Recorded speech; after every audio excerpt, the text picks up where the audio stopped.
गुरु वैष्णवों की दया से दो शब्द कहेंगे। आप सभी लोग ध्यान से सुने और मन में विचार करें। देखो, दो तरह का संसार होता है। एक आध्यात्मिक जगत जहाँ भगवान का लोक है, जिसे गोलोक वृंदावन कहते हैं, वैकुंठ लोक कहते हैं। एक ये भौतिक जगत जिसमें हम सभी जीव पड़े हुए हैं, ब्रह्मा जी के लोक से लेके नीचे पाताल लोक तक। तो जो भगवान का जगत है, भगवान का जो धाम है, वो आनंद से भरा हुआ है।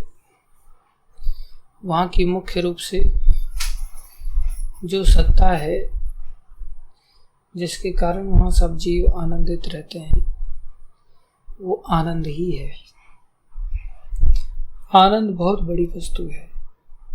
संसार में सब आनंद के लिए कार्य करते हैं और वो भगवान का जो धाम है, वहाँ आनंद की कमी नहीं है, क्योंकि भगवान नित्य विराजते हैं वहाँ, जो भगवान आनंद स्वरूप है। और ये जो भौतिक स्वरूप है, भौतिक संसार है, ये दुख से भरा हुआ है। आध्यात्मिक जगत किससे भरा है? आध्यात्मिक जगत आनंद से भरा हुआ है। और ये भौतिक जगत किससे भरा है? दुख से भरा है। वहां कोई दुख नहीं है और यहाँ दुख ही दुख है। कैसे ये दुख से भरा है?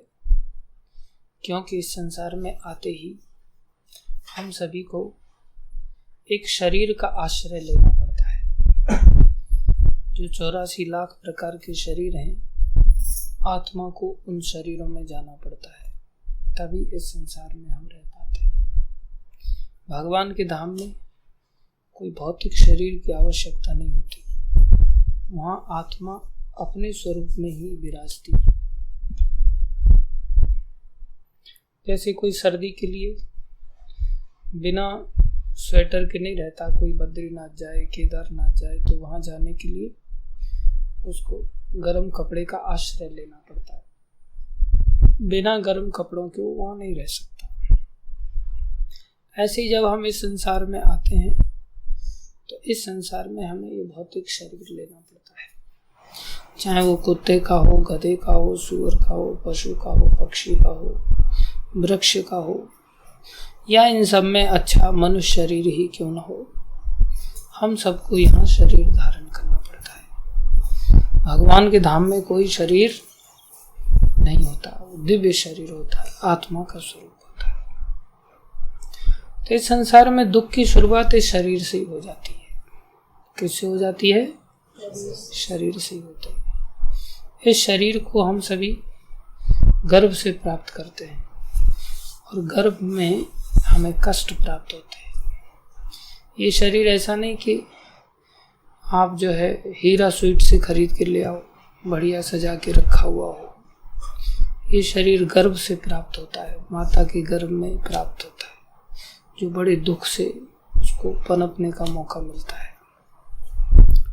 और इस शरीर से आने के पश्चात भी इस संसार में कम संघर्ष नहीं होते। मरते दम तक सर्वाइवल ऑफ द फिटेस्ट का संघर्ष चलता रहता है। जीव जीवस्य आहारम, इस संसार में एक जीव दूसरे जीव का आहार है। इसलिए संसार में बड़े संघर्ष चलते हैं। इस संसार में जब हम शरीर का आश्रय लेते हैं, तो शरीर नश्वर होता है। हन्य माने शरीर, गीता में भगवान ने बताया। तो ये शरीर कभी भी नष्ट हो सकता है। कहाँ जा रहे हो? शरीर कभी भी नष्ट हो जाता है।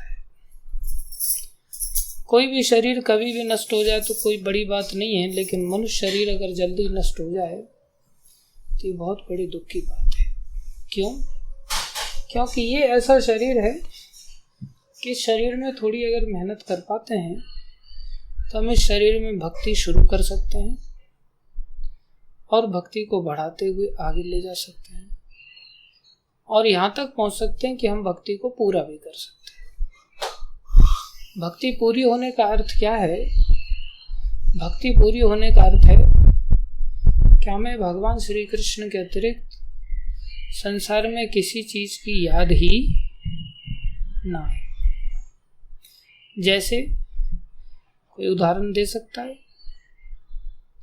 जैसे किसकी ऐसी स्थिति हो गई थी? गोपियों की और प्रहलाद महाराज की और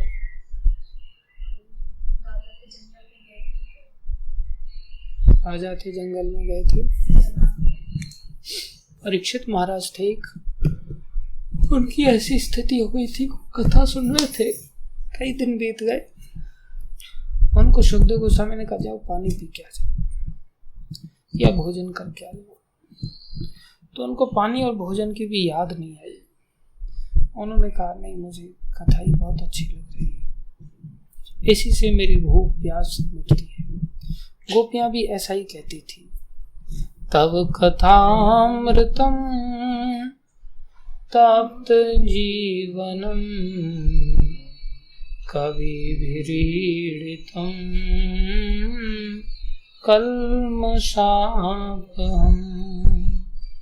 गोपियां कहती थी कि आपकी कथा ही हम सभी तपे हुए हृदयों के लिए अमृत स्वरूप है।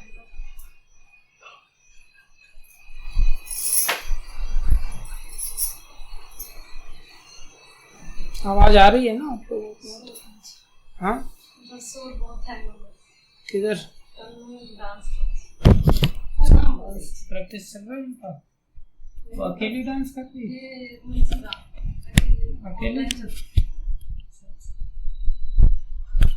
ऑनलाइन उसकी मैडम करा रही है।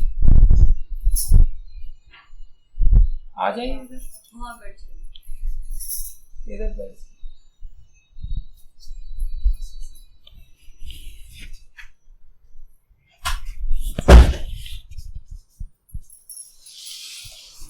तो इस जीवन में कोई चाहे तो भक्ति को पूरी भी कर सकते हैं, लेकिन भक्ति चुटकी बजाने से उसे पूरी नहीं हो जाती।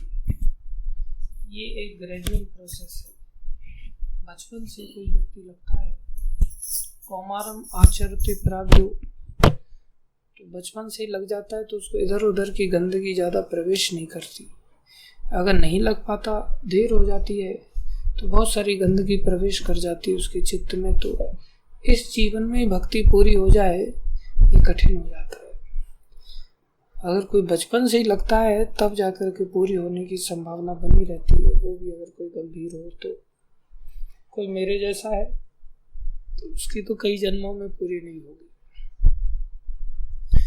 इसलिए अगर कोई प्रहलाद महाराज की तरह है तो उसकी इसी जन्म में पूरी हो जाती है। प्रहलाद महाराज बड़े गंभीर थे। तो ये जो मनुष्य शरीर है ये इसीलिए मिलता है कि हम अपनी भक्ति को पूरा कर लें। कई जन्मों पर ले जाने का नुकसान क्या है कि उसको कई बार फिर जन्म मृत्यु से गुजरना पड़ेगा, जो दर्दनाक होता है, जो दुखदायक होता है।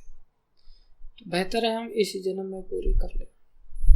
इसके लिए ये शरीर का रहना बहुत जरूरी होता है। लंबे समय तक संसार में जो दुखों से भरा संसार है, इसमें हम खुद भी अपने नियम कानून के अनुसार चलेंगे तो भी दूसरे लोग हमें दुख देंगे। ऐसा नहीं कि हमारी गलती से लोग हमें दुख देते हैं। हम अपने बाएं हाथ पे चलेंगे, बहुत नियम से चल रहे हैं, तो भी कोई हमें ऐसा मूर्ख होगा जो हमारे बाएं हाथ पे चलने पे भी ठोक के चला जाएगा। तो हमें अपने को बचाना होता है। बचाने का अर्थ इसलिए नहीं होता कि मैं बच जाऊंगा तो खूब भोग करूंगा, आनंद लूंगा। इस संसार में मनुष्य शरीर जिसके पास है उसको बचाने का फायदा यही है कि अगर हम बच जाते हैं तो हमें भक्ति करने का और थोड़ा मौका मिल जाता है और भक्ति को बढ़ाने का एक अवसर मिल जाता है। अगर कोई भक्ति नहीं बढ़ा पा रहा है तो उसको मर जाना ही अच्छा है जल्दी, क्योंकि वो फालतू के काम करेगा जो उसको नरक में ले जाएंगे। इसलिए इस मनुष्य शरीर में हमें अपने जीवन को बचाने की आवश्यकता होती है। तो इसमें काफी संघर्ष करना पड़ता है इस संसार में। जैसे देवराज इंद्र हैं, अपने इंद्रासन पे स्वर्गलोक का उनको अधिकार है, स्वर्गलोक में बैठे हुए हैं, लेकिन वो अपनी जगह पे अपने घर में बैठे हुए हैं और बलि महाराज ने उनके ऊपर आक्रमण कर दिया। जब बलि महाराज ने आक्रमण कर दिया तो उनको युद्ध लड़ना पड़ेगा। युद्ध लड़ना मतलब जिंदगी और मौत का सवाल है। उस स्थिति में उनको आवश्यकता थी कि भाई मेरे जीवन की रक्षा हो, कैसे मैं बचूंगा बलि महाराज के आक्रमण से। तो बचने के लिए उनके जो परिजन हैं, परिवारीजन हैं, वो भी एक दूसरे को बचाना चाहते हैं। तो उनकी पत्नी है सची देवी, सची देवी ने उनके लिए रक्षा की कामना किया और उनको एक कवच के रूप में एक बंधन बांधा, एक धागा बांधा रक्षा कवच के रूप में। तो वो एक रक्षा बंधन कहलाया, ऐसा बंधन जिससे क्या होगी, रक्षा। तो पहली बार एक पत्नी ने अपने पति की रक्षा के लिए शुभ कामनाओं के साथ भगवान से प्रार्थना करती है और प्रार्थना से वो धागा अभिमंत्रित होता है और उस धागे को बांधा जाता है। पत्नी ने पति को बांधा। सची देवी ने किसको बांधा, देवराज इंद्र को बांधा। तो जब कोई व्यक्ति शुभ कामनाएं, कोई भगवान से प्रार्थना करता है तो उसकी कामनाएं लगती हैं, भगवान सुनते हैं। इसलिए कई बार गुरु महाराज कहते हैं, हम प्रार्थना करते हैं सुबह में महाराज से कि महाराज आप हमें आशीर्वाद दीजिए। महाराज कहते हैं हमारी आपके प्रति शुभकामनाएं सदा हैं। तो जब भक्तों की कामनाएं अगर ऐसी हों कि हमारा शुभ हो जाए, कैसी कामना, शुभ कामना, तो उसमें उनके वचनों से भगवान बंधते हैं और उनके वचनों से बंधने के कारण भगवान ही रक्षा करते। कोई व्यक्ति विशेष नहीं रक्षा कर सकता, उसकी जैसी भक्ति का स्तर होगा उसी भक्ति के स्तर से भगवान उसकी कामनाओं का प्रतिफल देते। तो सची देवी अच्छी भक्त है, उनकी भक्ति की सामर्थ्य से इंद्रदेव की रक्षा हुई और बलि महाराज मारे गए। ये पहली बार रक्षाबंधन का ऐसा चमत्कार हुआ।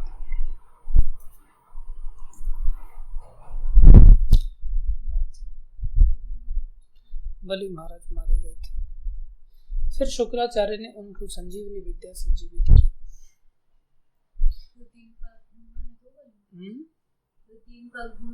हाँ, वो बलि महाराज। फिर शुक्राचार्य ने उनको जीवित किया उनकी गुरु भक्ति के कारण। बलि महाराज बहुत बड़े गुरु भक्त थे, तो शुक्राचार्य की कृपा पात्र बने, उनके गुरु जी थे। तो शुक्राचार्य ने उनको जीवित किया और एक यज्ञ करने का उनको अनुष्ठान कराया। उसका नाम था विश्वजीत यज्ञ, हम सारे विश्व को जीत सके। तो गुरु की भक्ति से, आराधना से उन्होंने यज्ञ किया और विश्वजीत यज्ञ करने के बाद फिर से उन्होंने स्वर्ग के ऊपर क्या कर दिया, आक्रमण। और जब स्वर्ग के ऊपर आक्रमण कर दिया तो इस बार इंद्रदेव खड़े भी नहीं रह पा रहे थे उनके सामने, इतने तेजस्वी बन गए थे। और फिर वो माँ के पास गए। उनकी माँ कौन है, अदिति माता, कश्यप मुनि की पत्नी है। उनके पास जाकर के प्रार्थना किया, माँ हम बेघर हो गए हैं, हमारा घर बार सब छिन गया है। ये सब समय संघर्ष करना पड़ता है। अभी हम लोग आश्रम में रहते हैं तो हमें आश्रम को लेकर भी संघर्ष करना पड़ता है, घर मकान दुकान के लिए भी संघर्ष करना पड़ता है, खाने पीने के लिए भी संघर्ष करना पड़ता है। इतने बड़े भक्त नहीं हो जाते, भक्त हो जाते तो सब चीजें भगवान प्रोवाइड करते हैं। तो ये इंद्र जैसे भक्तों को भी संघर्ष करना पड़ा। उनका मकान दुकान छिन गया, उनकी माँ के पास गए, माँ ने भगवान की आराधना किया। उनकी आराधना से वामन अवतार के रूप में भगवान प्रकट हुए और भगवान प्रकट हुए तो भगवान भिक्षुक बन के गए। बोले मैं लड़ नहीं सकता अभी बलि महाराज से, क्योंकि वो बहुत बड़े भक्त बन गए भगवान अपने गुरु जी के। तो गुरु जी की भक्ति के सामने मैं खुद लड़ाई नहीं लड़ सकता, लेकिन मैं भीख मांग करके उनसे आपका घर बार वापस दिला दूंगा। तो भगवान ब्रह्मचारी बन गए। ब्रह्मचारियों को भीख मांगनी चाहिए, उससे अहंकार का नाश होता है। तो लेकिन भगवान के लिए भिक्षा मांगनी चाहिए, अपनी सुख सुविधा के लिए भिक्षा नहीं मांगनी चाहिए। तो बलि महाराज के समक्ष वामन अवतार भिक्षुक बन करके गए और उन्होंने 3 पग भूमि मांग लिया। 3 पग भूमि में उन्होंने 2 ही पग में सारा संसार नाप लिया। आप सब लोग कथा को जानते हैं। तीसरे पग के रूप में बलि महाराज ने स्वयं को प्रस्तुत कर दिया और वो आत्मनिवेदन के आचार्य बन गए। उन्होंने आत्मनिवेदन किया। जब कोई आत्मनिवेदन करता है तो भगवान बहुत खुश हो जाते हैं। पहले भगवान थोड़े से उनसे नाराज थे कि इसने अपने क्षेत्र से भी आगे जाकर के इसने आक्रमण किया और उनका सारा राजपाट छीन लिया। वो भी भक्त हैं, भक्तों को मिलजुल करके रहना चाहिए। एकाधिकार जमाने की इच्छा ठीक नहीं होती। तो बलि महाराज ने जब आत्मसमर्पण कर दिया तब भगवान बड़े प्रसन्न हो गए। आत्मसमर्पित व्यक्ति को भगवान बहुत प्रसन्न होते हैं। और बलि महाराज को उन्होंने कहा कि तुम नीचे के लोक में चले जाओ, सुतर लोक के तुम्हें राजा बना देते हैं। तो सुतर लोक का जब राजा बनाया गया तो बलि महाराज थोड़े से दुखी हुए मन में कि सुतर लोक इतना अच्छा लोक नहीं है, संसार के ग्रॉस भोग अधिक है, सूक्ष्म भोग इतने अच्छे नहीं। तो नीचे के लोकों के वासी इतने अच्छे नहीं होते, उच्च लोकों के वासी अच्छे होते। तो बलि महाराज थोड़े से दुखी हो कि ऐसे लोगों के बीच में मुझे रहना पड़ेगा, चाहे मैं राजा बन के ही रहूंगा लेकिन लोग इतने अच्छे नहीं हैं जिनके बीच में मुझे राजा बन करके रहना है। तो भगवान उनके दुख को समझ गए और भगवान उनको कहने लगे क्या चाहते हो। बोले मैं चाहता हूँ आपके दर्शन मुझे होते रहे। बोले अच्छी बात है, तुम्हारे समर्पण से हम इतने प्रसन्न हैं कि हम भी तुम्हारे साथ ही रहेंगे और हम तुम्हारे द्वार पर द्वारपाल बन के रहेंगे। तुम जिस भी दरवाजे से निकलना चाहोगे हर दरवाजे पर सबसे पहले तुम्हें हमारे दर्शन होंगे और तुम प्रसन्न हो जाओगे। तो भगवान द्वारपाल बन गए उनके। भगवान इतने प्रसन्न हो जाते आत्मसमर्पित व्यक्ति से। इसलिए बलि महाराज आत्मनिवेदन के आचार्य बन गए, जिनसे हम सभी सीख सकते हैं कि आत्मनिवेदन, मार खाने पर भी आत्मनिवेदन का त्याग नहीं करना चाहिए। हमें दंड दिया जाए और नाग पाश में बांध दिया जाए, जूते मारे जाए, डंडे मारे जाए, तो भी हमने जिसको समर्पण किया है उसका समर्पण का त्याग नहीं करना चाहिए। किसको समर्पण करना होता है? गुरु को करना होता है, क्योंकि गुरु ही भगवान के पहले प्रतिनिधि होते हैं। फिर गुरु मार दें, डंडे लगाएं, झाड़ लगाएं, अपमानित करें, कुछ भी करें, हमारी हड्डी पसली एक कर दे तो भी हमें त्याग नहीं करना चाहिए। ऐसा बलि महाराज ने सिखाया। तो भगवान उनके द्वारपाल बन गए। जब भगवान द्वारपाल बन गए तो लक्ष्मी देवी को पता चला। लक्ष्मी देवी इंतजार कर रहे थे कि भगवान वामन अवतार की लीला संवरण करके वापस आएंगे, लेकिन भगवान वापस ही नहीं आए। तो लक्ष्मी देवी परेशान होने लगी। उधर नारद जी पहुंच गए। नारद जी बोले अब आपको ज़्यादा इंतजार करने की आवश्यकता नहीं है, क्योंकि अब भगवान आने वाले ही नहीं है वापस। तो वहाँ द्वारपाल बनने की डील साइन कर चुके, अब उनको वहाँ द्वार पे ही खड़े रहना पड़ेगा। इसलिए तुम अपना घर बार संभालो, यही वो तो आने वाले हैं। तब लक्ष्मी देवी को पता चला तो लक्ष्मी देवी अधीर हो गई और लक्ष्मी देवी काफ़ी भगवान से प्राप्ति के लिए यत्न करते हुए बलि महाराज के दरबार में पहुंची और सुतर लोक में जाकर के उन्होंने बलि महाराज को काफ़ी धन संपत्ति दिया और धन देने के साथ ही बलि महाराज की कामना की। बलि महाराज को उन्होंने अपना भाई बनाया और भाई बना करके उनको आश्वस्त किया कि मेरी भी आपकी रक्षा के लिए कामना करती हूँ, क्योंकि पहले आप युद्ध में मारे गए थे, दोबारा कभी भविष्य में युद्ध होगा, उस समय आपकी सदा रक्षा हो। तो ऐसा रक्षा कवच बांधते हुए उन्होंने बलि महाराज को भाई बना करके रक्षा के रूप में रक्षाबंधन किया। लक्ष्मी देवी बलि महाराज को भाई बनाया, और जब भाई बनाया तो भाई प्रसन्न हो गए। पूछे मैं आपको क्या दे सकता हूँ, आपने मेरे को इतना सब धन दिया। बोले आप हमारे पति देव जो द्वारपाल बने हुए हैं उनको वापस लौटा दो। तो वचनबद्ध थे बलि महाराज तो दान देने को लेकर, तो उन्होंने उनको वापस लौटा दिया। वापस जाने लगे तो बलि महाराज बड़े दुखी हो गए। अब क्या होगा, अब तो भगवान के दर्शन भी नहीं होंगे। तो लक्ष्मी देवी को गरुड़ जी पर बिठाने के बाद वामन भगवान वापस आए। बोला मैं सोने का नाटक करूंगा 4 महीने, उस समय तुम्हारे पास रहा करूंगा, चतुर्मास के समय, तुम दुखी मत हो। तो बलि महाराज के पास भगवान चतुर्मास के समय में वास करते हैं। तो इस प्रकार से रक्षाबंधन एक बहन बन करके लक्ष्मी देवी ने बलि महाराज को बांधा, रक्षा की कामना किया। रक्षा की कामना से प्रसन्न होकर के बलि महाराज को हाथ धोने पड़े भगवान से। तो कई बार ऐसा होता है। और माता कुंती ने भी युद्ध के समय में अभिमन्यु को रक्षा बांधा था, इसलिए एक माँ ने भी पुत्र के लिए रक्षाबंधन किया है। तो हमारे आचार्य ने आगे चल करके फिर इसको एक भाई बहन के बीच के संबंध के रूप में स्थापित कर दिया, जिसमें कि पहले लोग बड़े दूर दूर रहते थे, मिलना जुलना कठिन होता था।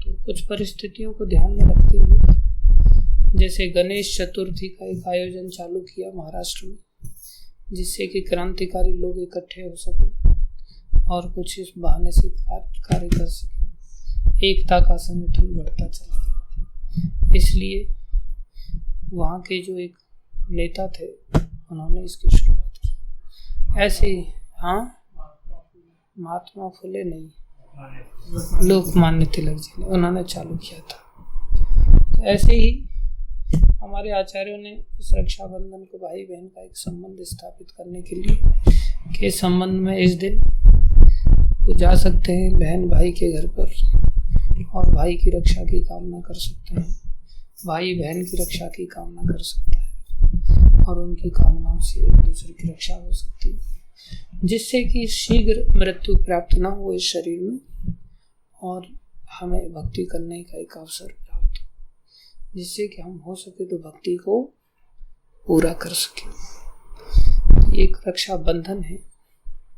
वास्तव में इसको बलराम जी का आविर्भाव दिन के रूप में चुना गया। इस बंधन को जिस दिन बलराम जी प्रकट होते हैं, बलराम जी बल की अगाध राशि है, उनके पास ही सारा बल है, इसलिए वास्तविक रक्षा तो बलराम जी ही करते हैं, जो कि गुरु के प्रतिनिधि भी हैं, गुरु तत्व के रूप में भी हैं। इसलिए हम सबको बलराम जी का आश्रय लेना चाहिए और उन्हीं की रक्षा की कामना करनी चाहिए। बाकी आजकल ये फैशन बन गया, तरह तरह की वैरायटी की लोग राखियां लेकर के आते हैं। भक्ति का बल कुछ होता नहीं है, भक्ति की प्रार्थना की शक्ति होती नहीं है, बस एक फैशन के रूप में एक दूसरे को बांधते फिरते हैं और थोड़ी दक्षिणा की कामना रहती है बहनों की कि कुछ पैसे मिल जाते हैं बदले में। पैसे कमाने का भी एक जरिया है, ये भी एक आइडिया है। बाकी तो ये रक्षा का ही बंधन होता है, जो बलराम जी की शरण में जाने से प्राप्त हो सकता है, जिसके बारे में हमारे आचार्य कहते हैं कि बलराम जी नित्यानंद प्रभु ही हैं और उनके बारे में कहते हैं, कौन सा भजन है वो,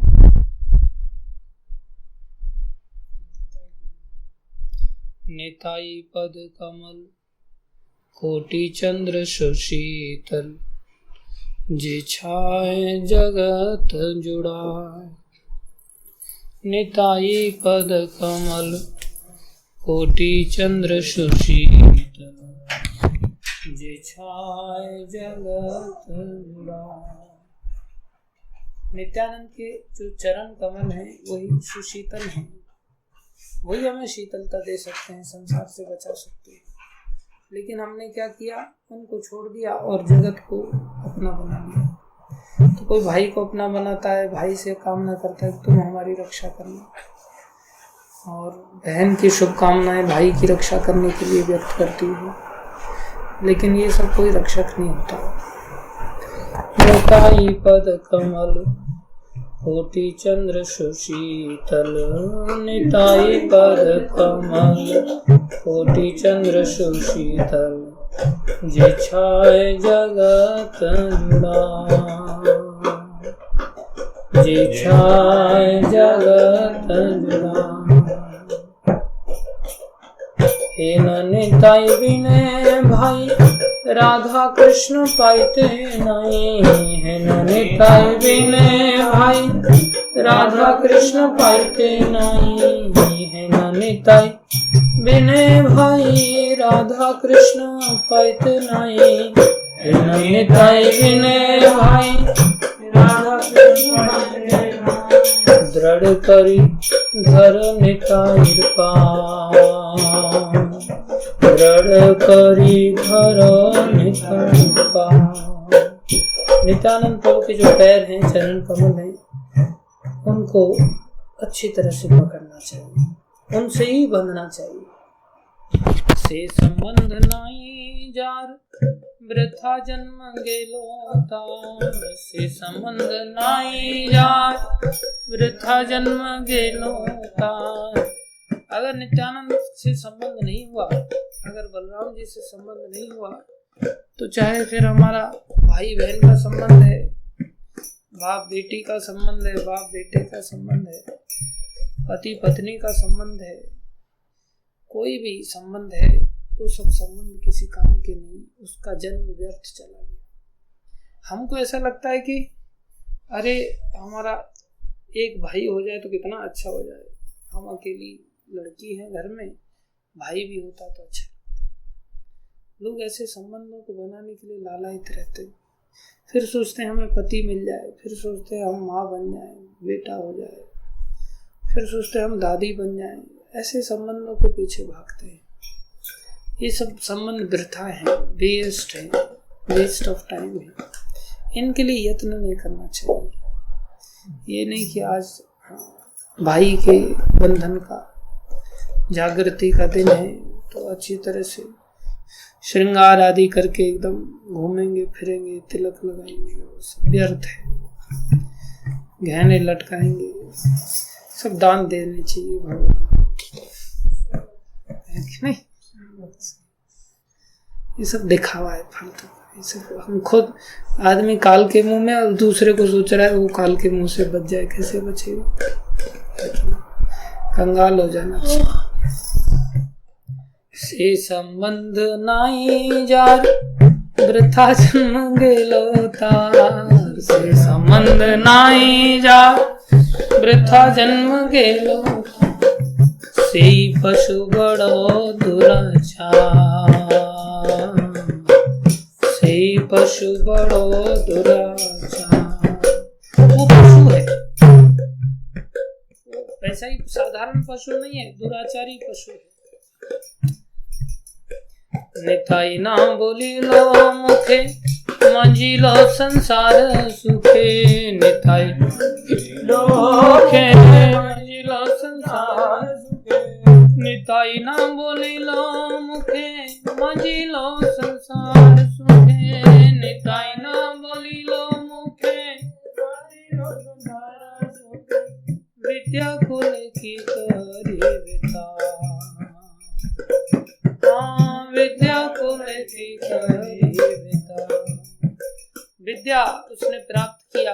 कोई इंजीनियर बन गया, कोई सिविल इंजीनियर बन गया, कोई सिविल इंजीनियर की पत्नी बन गई, किसी ने बड़ी सोसाइटी में मकान दुकान ले लिया, सब व्यर्थ है। उसका क्या करना, उसको धर के अचार बना लेना एक दिन, कुछ नहीं, सब व्यर्थ है। आश्रम में जाकर रहना चाहिए, सबके अंदर प्रेरणा उत्पन्न करनी चाहिए, आश्रम में जाएं, भगवान की शरण में रहें। अगर भगवान का भजन नहीं किया, हाँ, कोई सोसाइटी में रह के अगर बड़ा कार्यक्रम करके लोगों को भक्त बनाता है तो अच्छी बात है, नहीं भक्त बनाता तो फिर बेकार। अहंकारे मत हरिया निताई पद पासरिया, अहंकारे मत हरिया निताई पद पासरिया। अहंकार में मत होकर के नित्यानंद के चरणों को अगर कोई भुला देता है और क्या करता है, वो क्या कर रहा है वास्तव में, असत्य रे सत्य गौरी मानी, असत्य रे सत्य गौरी मानी। असत्य को सत्य मान बैठा है वो, अर्थात ये सब थोड़ी देर का है, सब संसार इसे को सत्य मान करके इसी में डूब रहा है, खुश हो रहा है। निताई करुणा हैवे ब्रजे राधा कृष्ण हैवे, निताई करुणा हैवे ब्रजे राधा कृष्ण हैवे, निताई करुणा हैवे ब्रजे राधा कृष्ण पावे, निताई करुणा हैवे कृष्ण पावे। नित्यानंद प्रभु की अगर करुणा होगी तो संसार से ही मुक्ति मिल जाएगी, हमें ब्रजवास मिल जाएगा। जो ब्रज भगवान का आध्यात्मिक जगत है वहाँ हमें राधा कृष्ण मिलेंगे और हमारा संसार का ही रक्षा का बंधन आवश्यकता नहीं रहेगी। धर निताई चरण दुखानी, धर निताई चरण दुखानी। दोनों चरणों से नित्यानंद प्रभु के चरणों को पकड़ो। निताई चरण सत्य ताहार सेवक नित्य, निताई चरण सत्य ताहार सेवक नित्य। नित्यानंद प्रभु के चरण सत्य हैं और उनके सेवक भी नित्य हैं। निताई पद सदा करवा, निताई पद सदा करवा। ये संसार में आशा नहीं करनी चाहिए, ये नहीं भाई से आशा है 2000 का नोट देगा लेकिन दे के 500 का ही जाता है, ये आशा रहती है, ऐसी आशा नहीं। संसार में किसी से आशा नहीं, केवल नित्यानंद प्रभु से आशा करनी चाहिए। निताई पद सदा करवा, निताई पद सदा करवा। नरोत्तम बड़ो दुखी निताई मोरे करो सुखी, नरोत्तम बड़ो दुखी, नरोत्तम बड़ो दुखी निताई मोरे करो सुखी, नरोत्तम बड़ो दुखी, ए नरोत्तम बड़ो दुखी निताई मोरे करो सुखी, नरोत्तम निताई मोरे करो। राखो रंगा चरणेर पास, राखो रंगा चरणेर पास। निताई पद कमल कोटि चंद्र सुशीतल, निताई पद कमल जे छाय जगत जुड़ा, जे छाय जगत जुड़ा।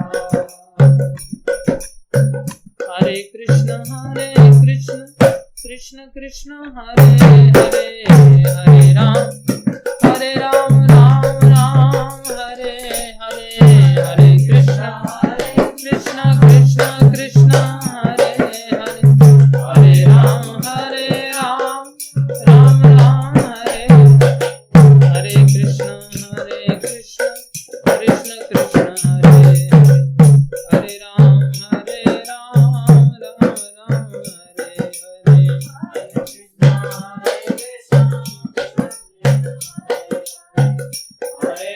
हरे राम राम राम। जय नित्यानंद राम, नित्यानंद राम, नित्यानंद राम, जय नित्यानंद राम, नित्यानंद राम, नित्यानंद राम, नित्यानंद राम, जय नित्यानंद राम। जय कृष्ण कृष्ण बलराम कृष्ण बलराम जय कृष्ण बलराम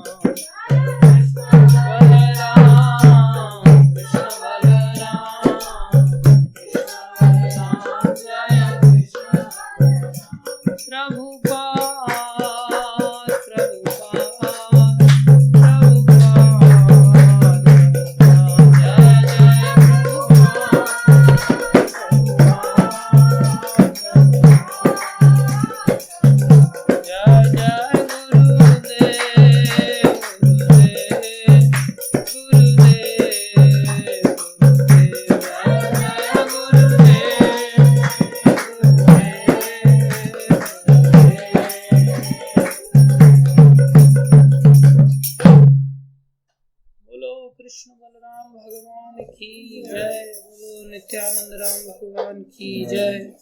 बोलो बलराम जयंती आगमन महामहोत्सव की जय। बोलो अनंत कोटि वैष्णव वृंद की जय। जगत गुरु श्रील प्रभुपाद की जय। श्री गुरु महाराज की जय। अनंत कोटि वैष्णव वृंद की जय। आप सब भक्तों की जय। याद रखो, हमारा जीवन की रक्षा हमें भगवान के चरणों से प्राप्त होगी। दूसरों से भी हम अपेक्षा कर सकते, दूसरे भी हमारे लिए कामना करें, जिससे कि हमारी लंबी आयु हो और उस लंबी आयु में हमें अधिक भजन करने का मौका मिले, जिससे हमारी भक्ति पूरी हो जाए और हम भगवान के धाम में चले जाएं और फिर संसार के सब चक्करों से बच जाएं। आवागमन का चक्र हमारा खत्म हो जाए, दुखालय से हम मुक्त हो जाए। धन्यवाद आप सभी का धैर्यपूर्वक श्रवण करने के लिए।